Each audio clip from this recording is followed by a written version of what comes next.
Hello everyone, we are connected now. Myself प्रतीक और आज का टॉपिक है हमारा contract of indemnity and contract of guarantee part 2। इससे पिछली वीडियो में हम पार्ट 1 कंप्लीट कर चुके हैं और उसी सेशन को आगे बढ़ाते हुए पार्ट 2 में हम contract of indemnity and contract of guarantee को आगे कंटिन्यू करने वाले।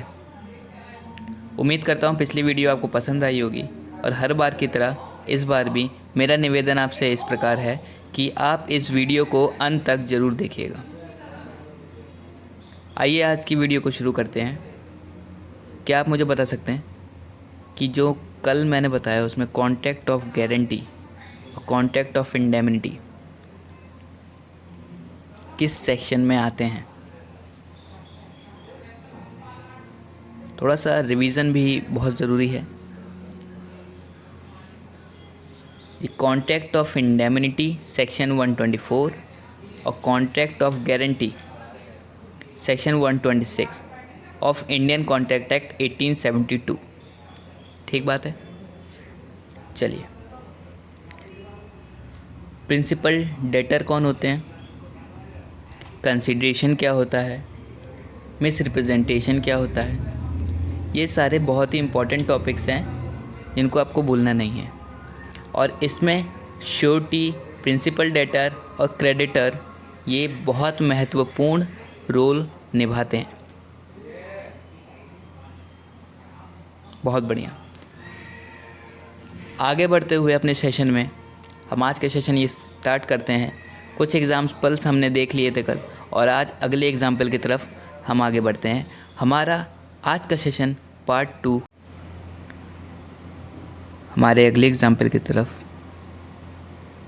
जिसमें ए की प्रॉपर्टी एक्स डिटेन कर लेते हैं, अपनी हिरासत में ले लेते हैं।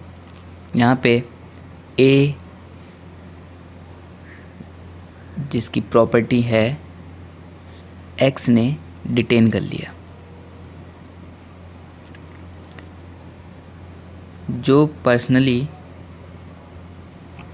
इतना केपेबल नहीं है कि वो केस कर सके एक्स के ख़िलाफ़ या उससे फाइट करके अपनी प्रॉपर्टी को वापस ले पाए। इस कंडीशन में बी जो कि इसका फ्रेंड होता है वो इससे कहता है, क्या कहता है आइए देखते हैं। Say to a that you file a suit against X for recovery of your property। यहाँ ध्यान में दीजिएगा कि I will indemnify you for, यहाँ पे साफ साफ B कह रहा है कि आप X के खिलाफ केस कीजिए और मैं आपको रिकवरी करूँगा। केस करिए अपनी प्रॉपर्टी को वापस लेने के लिए एक्स के ख़िलाफ़ और मैं इसमें आपकी हेल्प करने वाला हूँ। मैं आपको इसके लिए पे करूँगा। ठीक बात है। इसमें इस कंडीशन में ए बिल्कुल भी ऐसा नहीं करेगा कि अच्छा आइए पहले एक्सपेंसेस देख लेते हैं। क्या नहीं करेगा वो बाद में देखेंगे।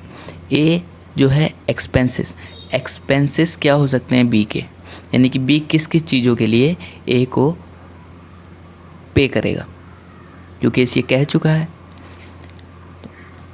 फॉर लीगल प्रोसीडिंग्स, जितनी भी लीगल प्रोसीडिंग्स होंगी उसके लिए वो उसको पे करेगा। ठीक है। और अगर ए और एक्स के बीच में सेटलमेंट होता है तो उस सेटलमेंट की मनी कौन देगा? यहाँ पे बी देने वाला है। हमारे एक्सपेंसेस क्या हो सकते हैं?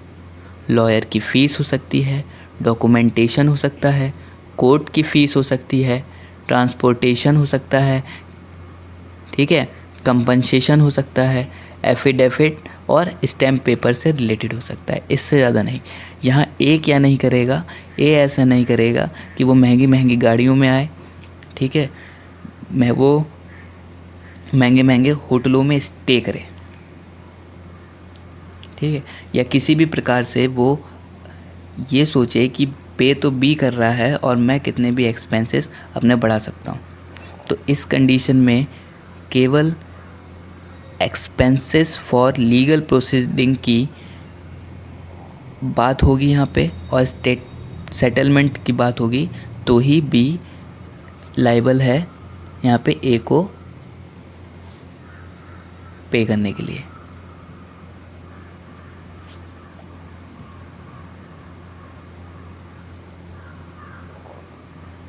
आगे बढ़ते हैं अपनी अगली स्लाइड में।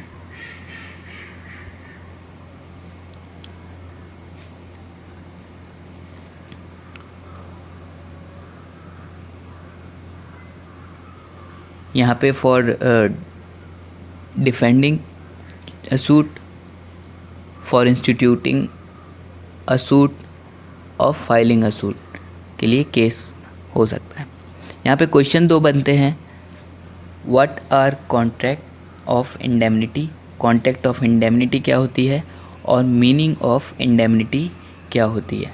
ठीक बात है, ये चीज़ें हमने समझ ली है। लॉस किस प्रकार होता है, लॉस कैसे हो सकता है, लॉस इंडेमनीफायर कर सकता है, प्रॉमिसर कर सकता है या कोई थर्ड पार्टी कर सकती है, ये हमने पिछले वीडियो में भी समझा। और ध्यान में रखिए कि इम्प्लाइड कॉन्ट्रैक्ट क्या होता है। इम्प्लाइड कॉन्ट्रैक्ट क्या होता है, एम्प्लॉय और एम्प्लॉयर के बीच में पार्टनरशिप की कोई कंडीशन हो या रिलेशन हो या लॉ स्टैट्यू हो किसी तरह का, तो यहाँ पे कॉन्ट्रैक्ट ऑफ इंडेमनिटी कहलाएगी और इसको बोलेंगे इम्प्लाइड कॉन्ट्रैक्ट। ग्रेचुटस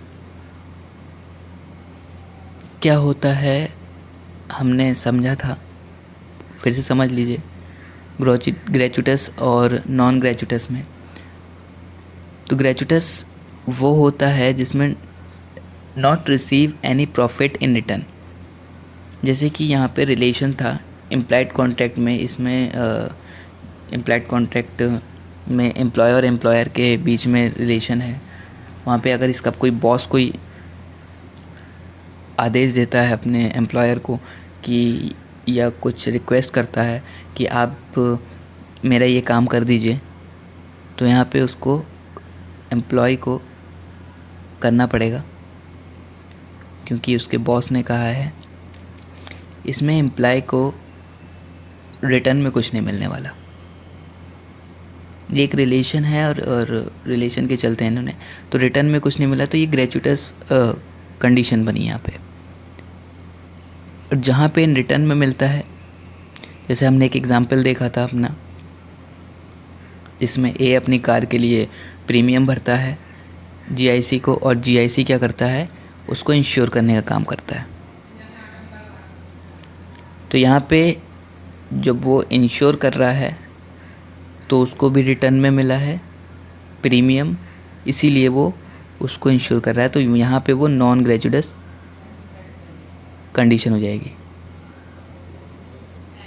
ठीक है, contract of indemnity express way में होगी और एम्प्लाइड वे में होगी। एम्प्लाइड वे में मतलब कैसे कि due to relation between parties, parties के बीच में रिलेशन है, ठीक है, दो पार्टीज़ हैं उनके बीच में रिलेशन है। किस तरह का रिलेशन, एम्प्लॉय और एम्प्लॉयर का या प्रिंसिपल और एजेंट का। ठीक बात, ड्यू टू या और due to the statute by partnership act 1932। एक और एग्जांपल समझते हैं। एक कंडीशन है,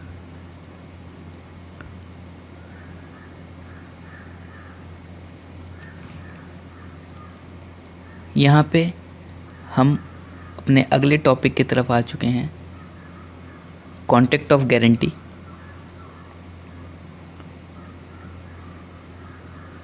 यहाँ हम बात करेंगे डीलर और सप्लायर के बीच में। यहाँ पे बी हमारा डीलर है और सी सप्लायर। तो बी सी के पास जाता है डील करने, लेकिन सी बी को मना कर देता है। मना करने का कारण, सी बी से कहता है कि आपकी इमेज अच्छी नहीं है। अच्छा, यहाँ पे मैं बताना भूल गया आपको कि बी सी के पास जाता है और वो ये कहता है कि हम आपको पेमेंट कर देंगे बाद में।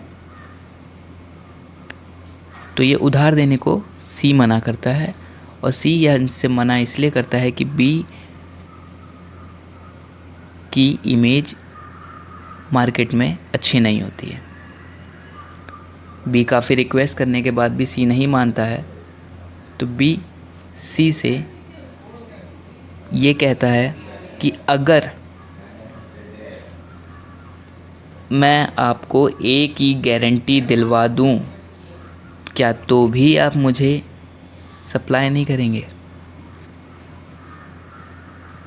तो इस कंडीशन में सी कहता है नहीं नहीं, क्यों नहीं करेंगे।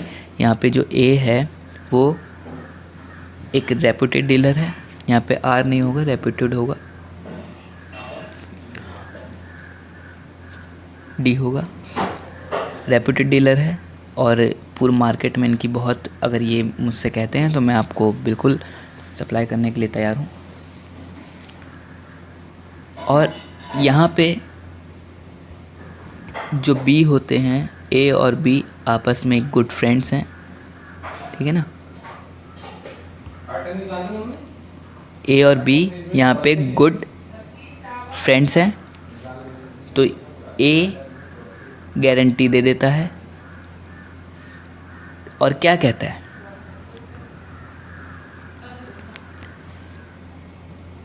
ए कहता है अप टू ₹10 लाख, 10 लाख तक, अप टू ₹10 लाख तक मैं इनकी गारंटी लेता हूँ फॉर 1 ईयर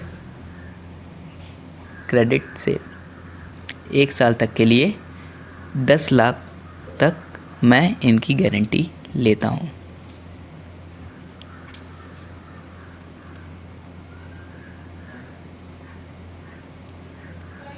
ठीक बात है।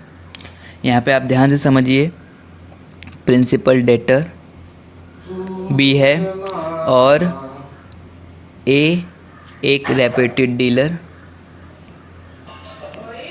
और सी क्रेडिटर और सप्लायर।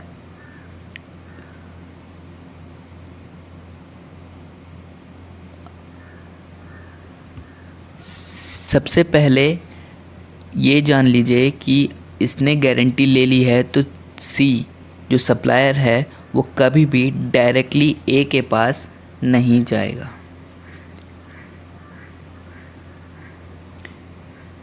किस कंडीशन में ए के पास वो डायरेक्ट जाएगा? जब बी डिनाइज टू पे द अमाउंट। सबसे पहले बी प्रिंसिपली लायबल है पेमेंट करने के लिए फॉर क्रेडिट द सेल। यहाँ पे लिखा हुआ है is principally liable for the payment of amount of credit sale. B जब डिनाई कर देता है सी को पेमेंट देने से, इसी कंडीशन में सी ए के पास जाएगा और वो लायबल है सी को पैसे देने के लिए। ए लायबल होगा सी को पैसे देने के लिए, पेमेंट करने के लिए, क्योंकि इनने गारंटी ली थी। यहाँ पे अगली बात और समझिए, वो ये है कि अगर बी सी को पेमेंट टाइम पर कर देता है तो ए अपनी लाइबिलिटी से डिस्चार्ज हो जाएगा। इस कंडीशन में ए अपने आप ही अपनी लाइबिलिटी से डिस्चार्ज हो जाएगा। अब कॉन्ट्रैक्ट इनके बीच का ख़त्म हो जाएगा। अब ए लायबल नहीं होगा बिल्कुल भी सी को पेमेंट करने के लिए, क्योंकि बी प्रिंसिपली लायबल था और उसी की ये रिस्पॉन्सिबिलिटी बनती थी सी को पेमेंट करने के लिए, और उसने कर दी है, तो ए की लायबिलिटी डिस्चार्ज हो गई है। जब लायबिलिटी डिस्चार्ज कब नहीं होगी? जब बी डिनाई कर देगा एक सी को पेमेंट करने के लिए। यहाँ पे आपने देखा कि कॉन्ट्रैक्ट कितने थे, तो यहाँ पे 3 कॉन्ट्रैक्ट आपको देखने को मिलेंगे, 1, 2 और 3। आपने पहला कॉन्ट्रैक्ट देखा बी और सी की तरफ, ठीक है ना, सेल्स ऑफ गुड का, और ए और सी का, जिसमें ये गारंटी लेता है, कॉन्ट्रैक्ट ऑफ गारंटी का। और आपने अगला देखा ए और बी का कॉन्ट्रैक्ट ऑफ इंडेमनिटी का। 1, 2 और 3 इसी को क्या कहते हैं हम? ट्राई पार्टी, ठीक है ना, क्योंकि ये गारंटी है और इसको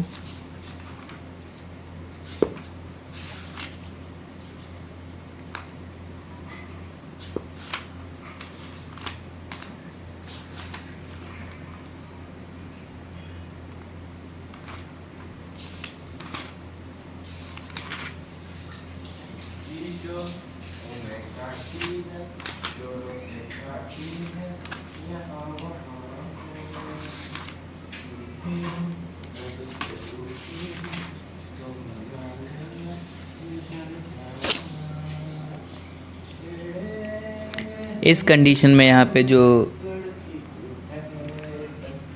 इस कंडीशन में यहाँ पे इस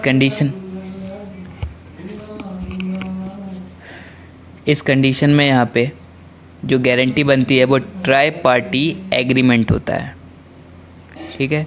तो जो गारंटी इंडेमनिटी होती है उसकी सबसे पहला तो यही है कि वो बायलैटरल एग्रीमेंट होता है और ये ट्राई पार्टी एग्रीमेंट है।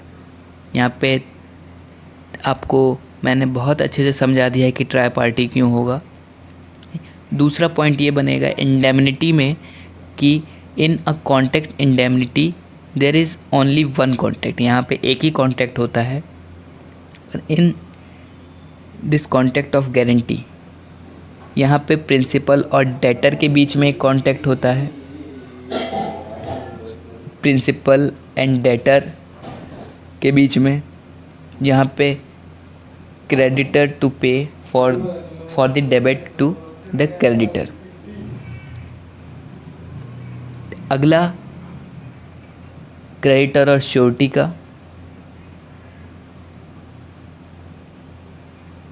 और थर्ड जो आपका बनता है वो प्रिंसिपल और डेटर के बीच में। आगे बढ़ते हैं अपनी स्लाइड की तरफ। यहाँ पे कुछ इम्पॉर्टेंट सेक्शन हैं दोस्तों। इस स्लाइड में आपके लिए section related to this chapter 124 से 138 दिस स्लाइड में आप इसका स्क्रीनशॉट ले लीजिए और इसको ज़रूर पढ़ लीजिएगा। अगर हो सकेगा तो अगली वीडियो में इसको डिस्कस करेंगे। और यहाँ आपके पास 139 to 147 है, आप इसका स्क्रीनशॉट ले लीजिए और आप इसको देख लीजिएगा। यहाँ आपके इस स्लाइड में 124 से 147 आपके सेक्शन हैं। इन सेक्शन को देख लिए तो इस चैप्टर से बाहर आपका नहीं जाने वाला है। ठीक है, अगली वीडियो में हम आपसे फिर मुलाकात करते हैं। तब तक के लिए धन्यवाद। Thank you for watching the video.